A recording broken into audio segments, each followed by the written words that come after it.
What's happening, y'all? I know it's been a minute since I had an opportunity to speak with you all. Was on vacation. And then when I came off my vacation, really didn't have shit to say. So, just sat back for a minute.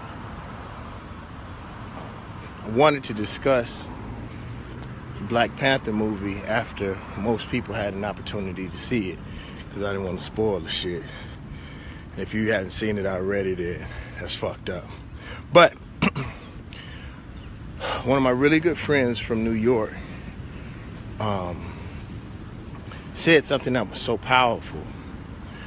She said, no, that's not what happened. One of my really good friends from Atlanta said that she had an opportunity to go to one of the premieres in Atlanta, and she said she felt like we lost a great opportunity for dialogue in our community, especially with our children, because we had a panel first, then we saw the movie, then everybody left and went to the W and went and partied. She said, but it was so many powerful things that was in that movie that needed to be unpacked and discussed after people saw the movie. So it's like we see something amazing, not that we have to agree with everything that was in it, but there are a lot of questions that especially these children have. And I think a lot of times this also relates to what we do to our children in our community. We'll have these great discussions, or we'll talk at our children and then not listen, not allow them to unpack their questions, their feelings, their emotions. And in a lot of cases, they have some questions that we need to address. I remember one time this young Asian kid asked me, David Banner, how does it feel that America pays you to star in movies, and because you're over 6 feet tall and you're not a comedian, they pay you to continue to instill black fear in America, because you're always playing these thug roles or these dope dealer roles, when in fact you're very articulate, you're very educated, you have an opportunity to play a plethora of roles. And I was like, damn, I never thought about that. But if I wouldn't have allowed that child to unpack, or I wouldn't have listened to him, I wouldn't have learned a great lesson. So one of the examples that I want to give, and again, when I say this, because I had posted a while back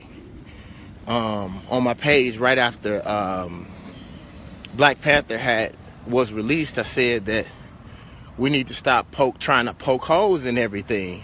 Sometimes we need to just sit back and take the momentum off of something. But then I ended up taking it down, because I believe there is space for healthy criticism for everything. And we need to allow people to know that we're constantly watching, even in so-called positive things. So I took it down because, sometimes I say something, then I talk to myself like, yo, is that correct? Is that honest? Is that fair to other people? But I want to give this example that I heard from Tariq Nasheed. He was like, Killmonger's character was like the Malcolm X character, and T'Challa was like, Martin Luther King. And I agree with him. I like, why does the aggressive character always have to be killed? Why does the aggressive character, the one that really cares about black people? Because if you look, white people have always been aggressive. White people did come to America with love for Native Americans. They didn't have love for the Aboriginal people, excuse me. They came with force. They came and took shit. So it's like, we as black people have a tendency of any black man who is willing to do anything for his race, that he's mentally unfit or he's not fair, when in actuality, what people will say that's racist, or people, these are people who have been affected. Because if you notice, Killmonger said, I want to take these weapons and give it to all oppressed people. He said oppressed people. And then I started thinking, I was like, yo, I actually agree with everything that he says.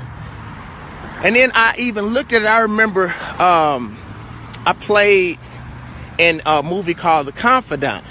I played a character that was named Jackson. And I remember everybody saying that Jackson was the antagonist. I felt similar about Jackson as I felt about Killmonger. Like, he was the one who dad got killed. He was the one who was left to fend for himself. And his aggressive nature actually came from the army. It came from colonialism. It came from the same people who we are scared to be aggressive against. So when our children see that, it makes them want to be more peaceful. And I've always wondered, this is something that I wanted to ask, but I don't think I've ever said out loud. Why are the victims always the one who want to be peaceful? Why are the victims always the ones who want to give their guns up and want strict gun laws and strict gun rules? Like, if you think about it, even from a gun perspective, everybody who is against you as a black person doesn't give a fuck about a law. A criminal doesn't give a fuck about the law. The cops doesn't give a fuck about a gun law. They don't keep guns. So the only person who is truly constricted is the actual citizen. So, like, even in the movie, I was like, yo, like, he even went and fought by the law. He didn't come in and bring an army. He came and dropped off the white dude who had been fucking over them. He fought by tribe law and won. Like, there was really nothing that he did that was wrong. He was just an aggressive alpha male who was willing to do anything for his people. So the only reason why I wanted to address that is because we have to watch the messages that we send our children. Then the other problem that I had was at the end of the movie when they went to, I think it was the UN, you know, he gave this Martin Luther King like speech about how he wanted to help all people. Why not just help Wakanda? Wakanda, the other part of Wakanda was fucked up. Like, why not just help? Why not just help Africa? Why not just help your own people? Like, we are so quick to want to help every other race, every other group of people who have problems, but these people never, as a whole, come to help us. So we need to be selfish in the sense that I can't help someone else build a house until I have a house of my own. So to say that, you know, we all have these similarities and give all these speeches, those are speeches that white people need to be saying or giving, you know. And the thing is that we have to be careful. And the only reason why we have to be careful is because these are our children's heroes. You know, I think it's one of the most powerful films I've ever seen in my whole entire life. I believe everybody should go in and see the movie. But there are certain things that we should address to our children and talk to our children about so that we can get it straight. You know, I'll give you another example. One of the things that I've been harping on for a long time and I don't think people get is we have to be very careful about the fact that we allow white people to pick our leaders. And with the exception of Michael B. Jordan, I don't really know any of the rest of those people. I know Michael B. Jordan. We used to play ball a little bit in LA, but like we've talked several times, and you know, we have a cordial relationship. But what I will say is this, is that when, like Chadwick, for example, when something happens in our community, a lot of times because of America, and America is really only really cares about money and ratings and stuff like that. These are the people that they will go and get now when something happens in our community to put in front of a camera. And because white people have chosen our leaders in a lot of cases, and I'm not saying with him because I don't know him personally, those types of people will have a tendency to lean towards the Martin Luther King shit that has never worked in history for us, the get along gang mentality, because a lot of people are scared to lose these illustrious positions that white people have given them. So we have to be careful, because the Black Panther who is embodied in this person is actually our children's heroes, and it's not his fault that he was given that opportunity. But we have to be careful, and we have to make sure that we have more of a stake in choosing who our superheroes are in real life. Because you have to think, these are going to be the voices, whether we like it or not, for our liberation when it's time.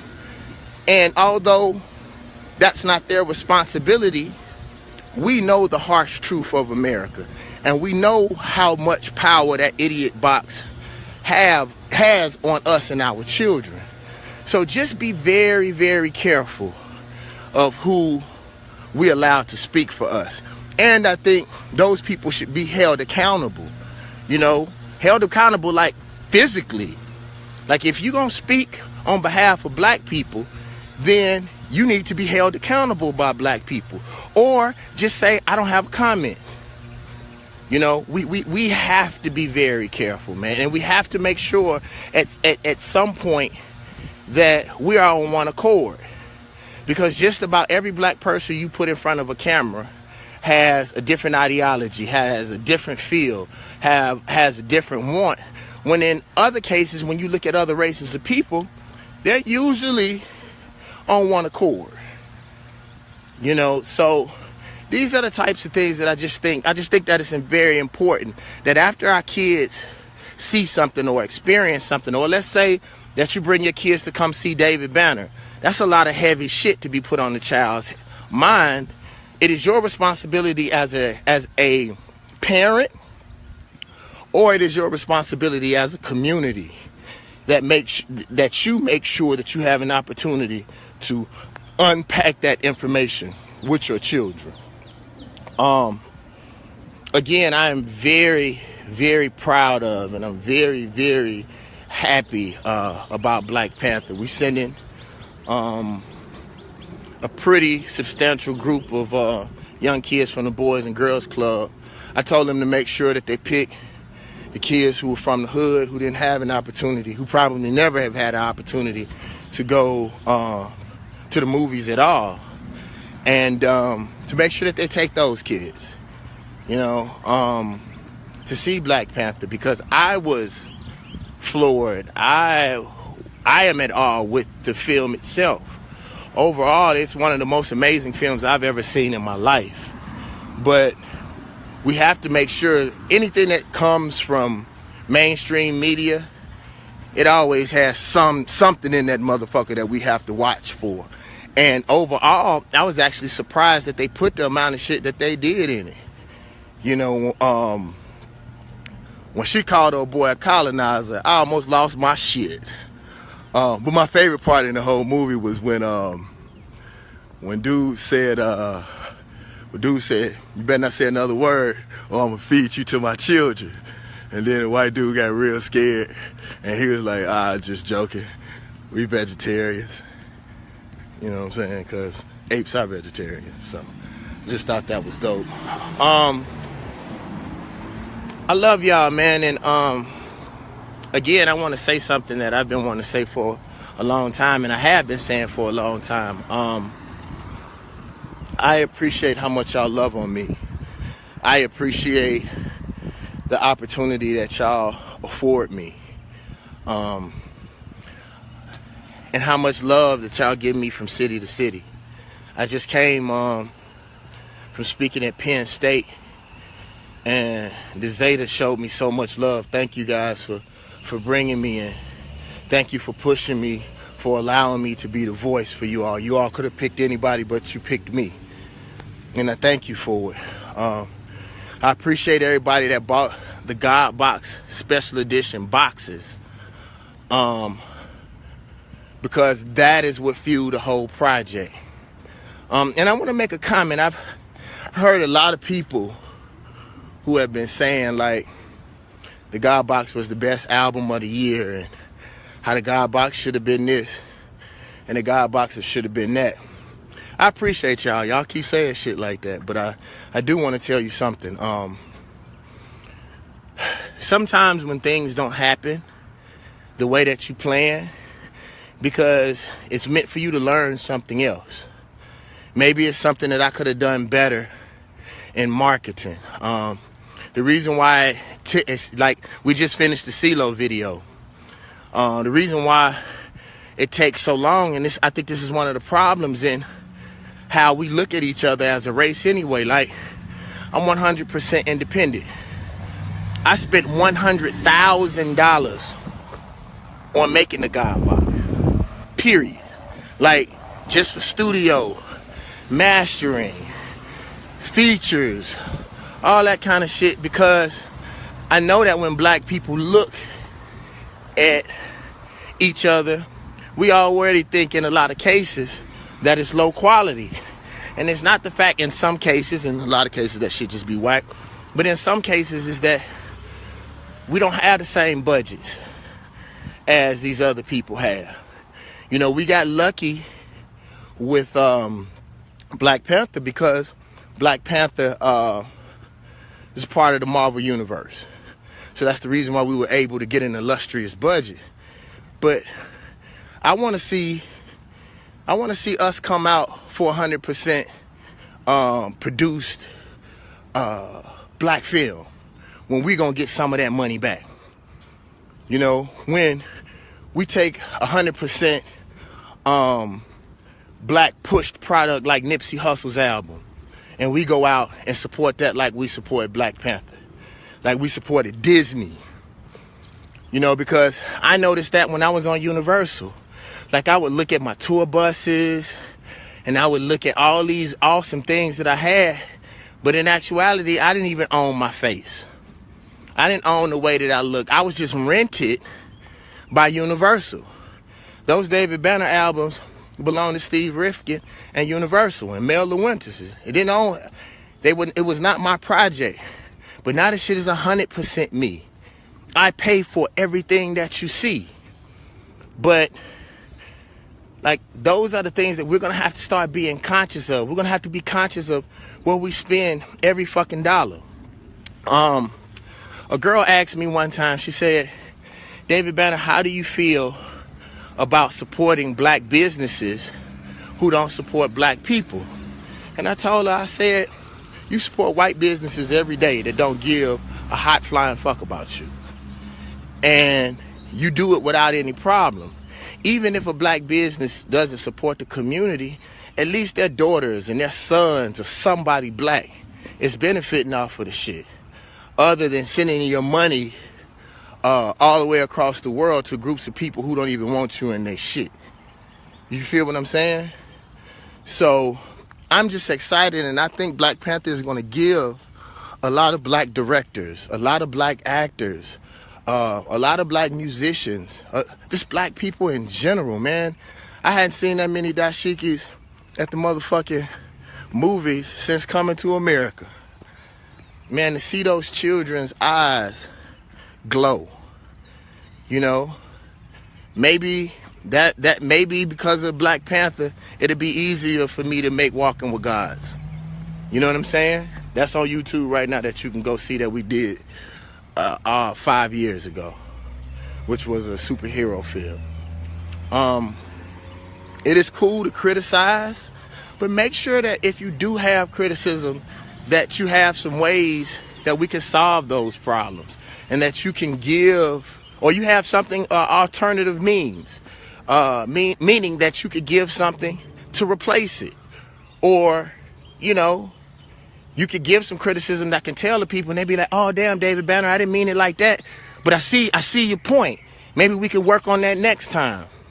You know, just talking shit, man, just to bring somebody else down. That shit played. That shit is just, it's old. You know, give criticism with hopes of making somebody's life better or somebody's product better. Like, usually, like, if somebody asks me something about their music, I always tell them, man, hey, bro, I ain't gonna lie to you. If that shit whack, I'm gonna tell you that shit whack. I ain't the one to be bringing that shit to, and you ain't prepared for it. But the thing that I will do is if it is whack, I'll tell them, hey, bro, I think you should do this with the beat. Or maybe you should try another rhyme scheme. Go listen to this, that, and the other. You know what I mean? To give somebody just a basis to stand on. You know. I love you and I appreciate y'all. Make sure y'all go to davidbanner.com, support. Again, everywhere that I've gone, man, it's been awesome. I'm going to be in, make sure that y'all go and check these dates because sometimes I be slipping. But Tuesday, I'm at Arkansas State University. And Wednesday, I'll be lecturing at Xavier University in New Orleans. So I am very, very, very, very, very excited to go to these places. These are the same places that I went to when I was in another mind frame. And I got to go do some cleaning up, if you know what I mean. Yeah, I love y'all, man. And y'all let me know when the boys club send those children to see Black Panther. I've already paid for it already, so hopefully you know, y'all could take some pictures and let me see the faces of those children. It would mean the world to me, man. That's it. That's all I gotta say. Sorry for staying away so long, y'all. I know that I've been hearing this, man, like my Facebook posts keep a lot of people going on, but I don't like fake shit, man. If I don't have nothing to say, like, I just don't want to be up here talking shit to y'all if it's not real. You know, I think one of the reasons why people are attracted to the things that I say is because they really come from the heart. And it's something that matters. Hey, can I talk to the ladies for a minute? Ladies, I want to tell you something. So, I was reminded of something that happened to me a while back. I was dating this girl once, and she was complaining about how busy I have a tendency to be, but she didn't notice that she worked a 9 to 5, right? And since I don't work a 9 to 5, I am the 9 to 5. She didn't notice that was the time that I had open in my schedule. And in her mind, she believed because she was doing what everybody else is doing, that made it okay for her time to be respected and not mine. So what I'm saying is that I remember telling her, like, yo, I know that I work at night. I'm in the studio at night. I film films and shit like that, but I'm open in the daytime. Come see me from 9 to 5. And that wasn't permissible. As a matter of fact, it was seen as me being selfish. When the truth is, my time is as precious as yours. And if I can respect the fact that when I'm free, that you got shit to do, then you can respect the fact that I have shit to do, but I work at different times. So I'm only saying that, and this is both for men and women. Like, don't just look at it from your perspective. Look at it from everybody's perspective. And I noticed that when her time was free, she expected me to move my schedule around and maybe not take off a few days, you know, when she was working her 9 to 5. And sometimes I believe because people are successful, that it's always their fault, or that they're always the person or the people who are supposed to work around shit. And that's not fair. You know, people act like successful people don't get tired, or that their feelings don't get hurt, or, you know, that they're not at a breaking point, or they're depressed, or all these different things. Pressure is pressure. You know what I'm saying? And we have to find a way to love and respect each other. You know what I mean? I give you a quick example. I noticed that when people borrow money from their friends who have money, that they feel like it's okay not to pay it back on time, or even sometimes pay it at all. But when they borrow money from white folks, them white folks send your ass to the credit bureau over 50 cents. And that's okay and that's fine. When you have good people, when you have people that do have some money, those are the people that you respect the most, because it's hard to get around people who can actually help you out in your life. And in actuality, they should be the last people, or they should be the last group of people that you ask anything from. My mentor, he is the last person that I go to if I need something. You know, he actually told me, like, bro, you got a few ideas or something you want to throw around? And I was like, man, like, I never want you to feel like I'm around you because of your success, because I know how that feels. You feel what I'm saying? Just make sure that we protect each other, man. Those who... I'm actually writing a movie now. The movie is so fucking dope. I want to tell y'all a little bit. I don't want nobody to steal my shit. But I'll give y'all a little bit, and if a motherfucker steal it, then we'll be able to say that he talked about it on this day, and then y'all will know that I had wrote it way before this day.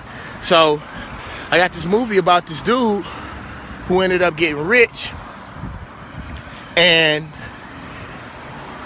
he ended up moving out to the white suburbs, but finding out it was his responsibility to go back and help the neighborhood. But the problem was, because he had bread, his car was always getting broken in. It was almost so much pressure. It was always people coming at him all the time. You know what I mean? And I wanted to do something about the duality of both sides. Because again, like I told you, people only see the side of the person that's struggling. People usually don't take into account the pain of the person who's accomplished something. People don't talk about the struggle. People don't talk about the lack of being able to see friends, family, children. People don't know how it feels. Motherfuckers always scheming on you. You know what I'm saying? Breaking into your shit. When in actuality, the people who have money that stay in our hoods are actually the ones that we should protect, because it's sort of like how it is when you go to the islands. When you go to the islands, them folks know not to rob the foreigners, because the foreigners are the blood of their economy. It's the same way with black folks that got bread that want to stay down. If they stay down in the hood, then we should cut a motherfucker face that even go wrong at them. We should protect those families. You know what I'm saying? So I want to write a film about that. Yeah, I've already started it. Any questions before I go? I'm walking.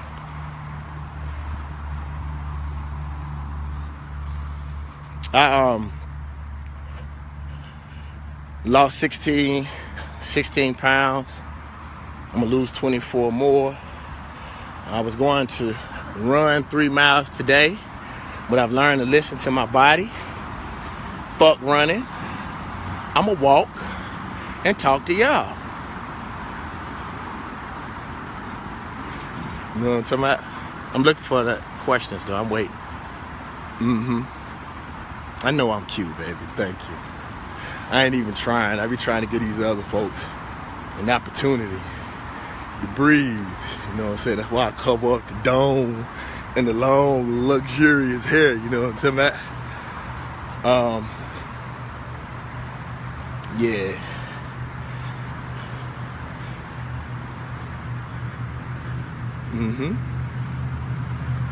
Now, Brian, don't be trying to say you got the same idea for a TV show. Brian, don't be trying to take my shit, dog. Nah, good luck, man.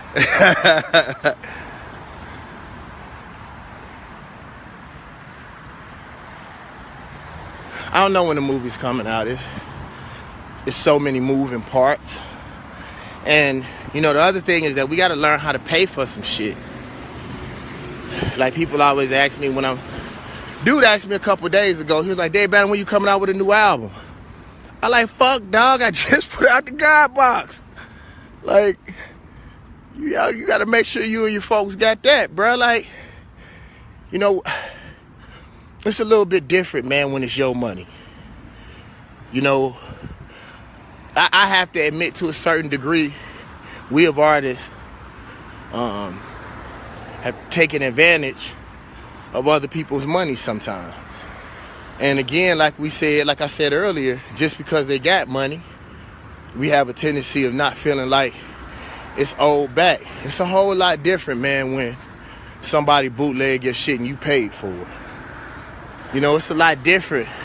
You know, I had to check one of my homeboys. He was like, man, I want to put this song out, bro, that you did in my studio. I was like, fuck no. I paid for that motherfucker. You got a way to make some money? You just putting that shit up on YouTube when I spent real money. This shit just wasn't done at the crib on the computer.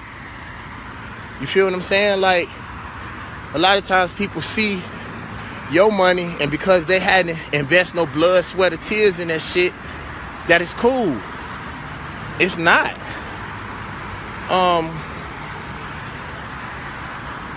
And let me tell y'all something too, man, in my personal opinion. Man, we gotta stay out of other folks' business as a race. We get all emotional, and not that shit be good or bad. We get all emotional about other folks' shit when they never emotional about us. They're never emotional about our children. You know, and if you're from another race and you feel like I'm lying, well, you a fucking lie.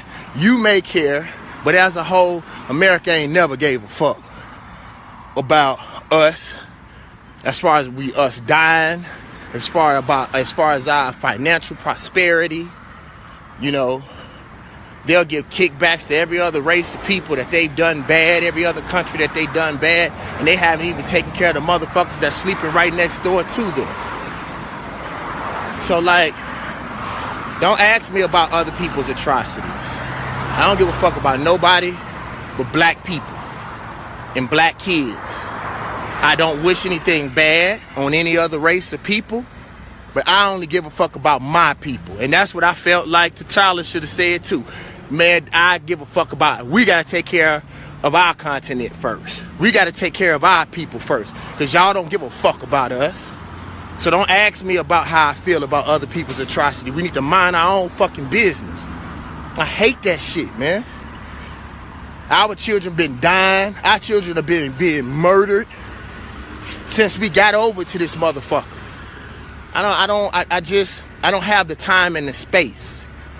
Some radio stations called me to ask me about how I feel, and I told them if it ain't about the plight of especially innocent black children, don't call me, bro.